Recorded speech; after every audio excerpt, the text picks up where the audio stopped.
The inner balance is the space where the being learns to measure itself. It is not made of physical scales, but of perceptions, values, tensions, and choices. It represents the point at which consciousness observes its own movements and decides how to position itself in relation to them. The inner balance is the silent instrument that enables the rare being to preserve its integrity while passing through the metamorphosis of consciousness and returning to the world. This balance does not seek perfection, but truth.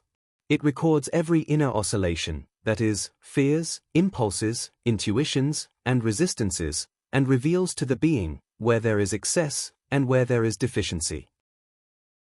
It is through it that one perceives when the ego weighs too heavily, when courage is insufficient, and when lucidity needs to be strengthened. The inner balance is the mirror that never lies. It reveals what is out of alignment so that the being may readjust itself. During the journey, this balance becomes essential. The rare being in formation lives between opposing forces, such as the desire to move forward and the fear of losing what it knows, the need to withdraw and the desire to belong, the expansion of consciousness and the risk of dispersion. The inner balance is the axis that makes it possible to navigate these tensions without collapsing. It transforms chaos into direction.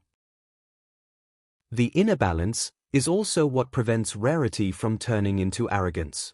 By continually measuring its own weights, the rare being learns to recognize its shadows, its vulnerabilities, and its limits.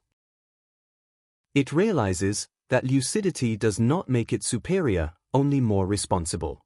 The inner balance keeps it humble, centered, and aware that its mission is not to rise above the collective, but to help bring it into balance. Upon returning to the world, this balance becomes even more important. It protects the rare being from being absorbed by multiplicity, allowing it to participate without losing itself. It is the inner balance that indicates when it is time to speak and when it is time to remain silent, when it is time to act and when it is time to observe. The inner balance is the guide that sustains the rare being's presence within the collective. In the end, the inner balance is the heart of autonomy. It allows the being to live in dynamic balance, continually adjusting without abandoning its center. It is the instrument that transforms the journey into consciousness, consciousness into rarity, and rarity into contribution.